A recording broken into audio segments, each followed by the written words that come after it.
Sherwood here, back at you with another story problem video. So in today's story problem, the units is going to be coins. Now remember, when we're talking about units in a story problem, we mean what is being measured. Units is what is being measured in the problem, okay? So now, before we get started, we need to make sure our bodies are ready. That means our feet need to be flat on the floor, backs up nice and straight, eyes on the speaker, and ears open. I'm checking. Great job. You're looking so ready. I'm going to read this problem to you guys 3 times. You need to have your magnifying glasses up, looking for that important information that's going to help us write our number sentence. Okay, let's get into it. Layla has 13 coins in her collection. How many more coins does she need to have 29 all together?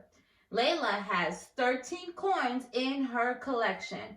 How many more coins does she need to have 29 all together? Layla has 13 coins in her collection. How many more coins does she need to have 29 all together? Now, we are going to go through this and mark up this text for important information. Layla has 13 coins. That's very important right there, right? 13 coins. So we're going to circle the numbers and underline the units here. Okay, so 13, underline the units, which is coins. Units is what is being measured. How many more? We're going to freeze here. That's an important set of words. Many more. So when we're thinking about many more, do you think we're going to be doing addition or subtraction? We're going to be doing addition because you're saying many more. More means addition, okay? Let's take that 13 and put it here to make our number sentence. 13 plus, we don't know what this is yet. That's what we're solving for, okay? What we're solving for in the problem is called the what? It is called the unknown. Yes, it's called the unknown. Then we're going to put an equal sign. Let's keep going.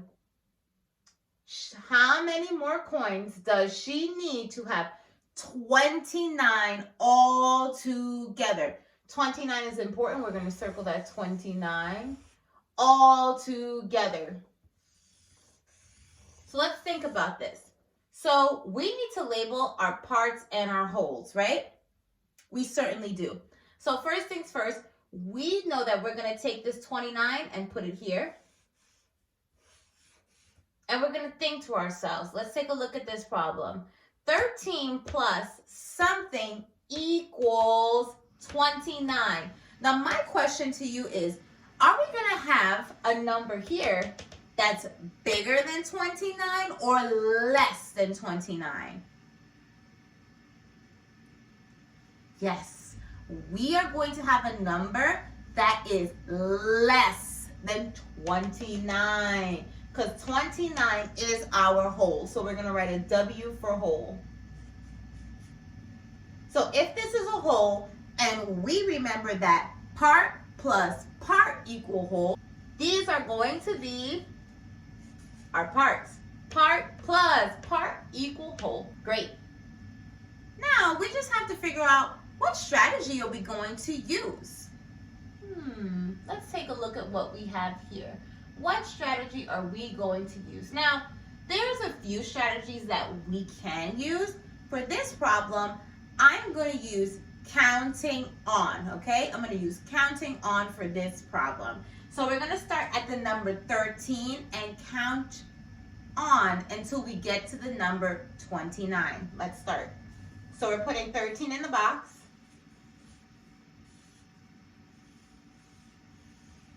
Then we're going to put a plus sign because we're counting on, right? Then we're going to draw our circles.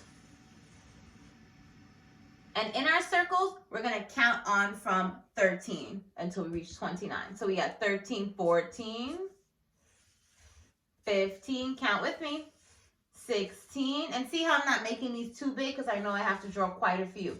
17, 18, 19, 20,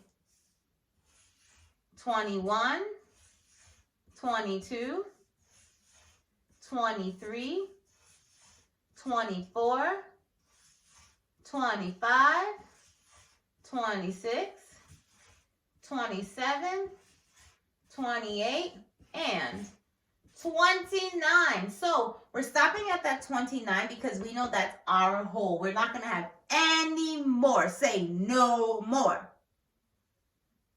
We just need to count and see how many circles we have here, and then we'll get our answer, our missing part. Let's do it. 1, 2, 3, 4, 5, 6, 7, 8, 9, 10, 11, 12, 13, 14, 15, and 16. So we see that 16 is the missing part. Great. Now, we're going to make sure that we put our units, so we're going to also write 16 coins. I want to show you guys another strategy that we can use. So I'm going to start by bringing down this number sentence here and show a strategy using base 10, okay? So now, it's basically the same like this. So we're going to start off with the number 13, put it in a box. Do a plus, and then we're going to count by tens until we reach the number 29, okay? So we know that if we have 13 and we count by tens, what's the next number that we're going to have? Let's think about that. Let's put our thinking caps on. I know that my ones is going to be the same. I know that my tens is going to go up by 1. So that number is going to be 23, okay? So I'm going to put a box showing my 10. And then on top, I'm writing 23. Because 13 plus 10, 23. Great. So we're at 23. Now, I know that this number here, which is my whole or my total, the number is 29, so I'm not going to add another 10 because that'll give me a number that's in the 30s. And we know we cannot have more, right? We cannot have more than 29. So what I'm going to do is, after 23, I'm going to start counting by ones. We got 24, 25, 26, count with me, 27, 28, and 29. See? Much less circles than this one, right? Okay, so all we have to do is just count this up. Okay? We have 10. What number comes after 10? Counting by ones. Yes, 11, 12, 13, 14, 15, 16. Boom, we got it, 16. Because we see that this is a 10, and then we have, counting on from there, 11, 12, 13, 14, 15, 16. So our missing number is 16. So you guys can use either way, whichever one is best for you. I would suggest you really give counting on with base 10 a try, because as you can see, it's much less work than having to do it this way. But if you're still getting comfortable over here, it's all right to still work with this until you build a little bit more confidence, okay? Then you can try this strategy. All right, scholars, so tonight, do your homework, send it into your teachers. We will give you some feedback, and until next time, goodbye.